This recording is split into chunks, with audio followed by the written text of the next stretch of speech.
কিছু কথা বলতে পারি আপনার সাথে? ভাইয়া বলেন। কি বলবেন? আপনার এটা কি শখের চুল?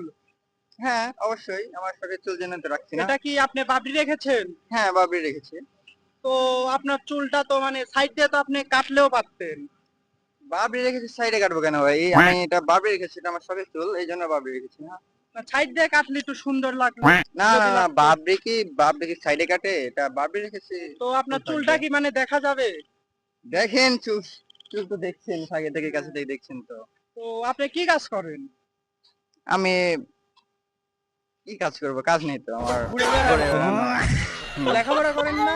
হ্যাঁ, লেখাপড়া করি। লেখাপড়ার টাইমে লেখাপড়া, ঘুরে বেড়ানো time এ ঘুরে বেড়ানো। এই যে আপনি এখন এই টাইমটায় কি করছেন? আমি দেখলাম যে আপনি কলে কথা বলছিলেন। তো হ্যাঁ, ওই আমার এক ফ্রেন্ড ফোন দিয়েছিল যে একটু মানে বাইরে বেড়াইতে যাবে এইজন্য আরকি আইলাম। মানে ফোনটা কথা হলো। তো বুঝতে পারছি। তো আপনার বাসা কোথায়? আমার বাসা নাটোর ওয়াইগ্রাম। হ্যাঁ। বড়াইগ্রাম। হুম। তো আপনার যদি চুলটা কাটতেন ভাই একটু সুন্দর লাগতো। না, না ভাই আমি এটা শখের চুল। হ্যাঁ, আমি বাবরি রেখেছি শখের চুল হিসেবে আরকি। এটা আমি কাটতে পারবো না। তাহলে গাইস দেখেন মানুষ তার নিজের চুলের হ্যাঁ, কত প্রত্যেকটা যত্ন মানুষের করে। একটা শখ আছে, হ্যাঁ, যে এটাই এর এটা ওর। আপনার ইমোশনের জায়গাটা আপনার চুল। হুম, হুম। তো আপনারা বুঝতে পারলেন গাইস যে একটা চুলের জন্য মানুষ কি করতে পারে। আর আপনারা তো জানেন যে একটা চুল রাখতে গেলে একটা মানুষের চুল রাখতে গেলে কিন্তু প্রচন্ড পরিমাণ মানুষের কথা সহ্য করতে হয়। ঠিক না?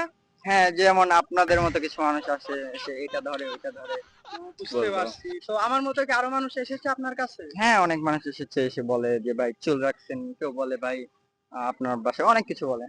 তো এত কিছু বলে তো বোঝানো যায় হ্যাঁ না। ভাই বুঝতে পারছি কারণ একটা চুল রাখতে গেলে মানুষ নানা রকম কথা বলবে। তো আপনার গন্তব্যে আপনি পৌঁছাবেন, ঠিক আছে? হ্যাঁ, কারণ স্বপ্ন মানুষকে অনেক দূর নিয়ে যায়। হ্যাঁ, ওইটাই। আচ্ছা গাইজ আপনারা সবাই ভালো থাকবেন। ভাইয়ের চুলের জন্য দোয়া করবেন।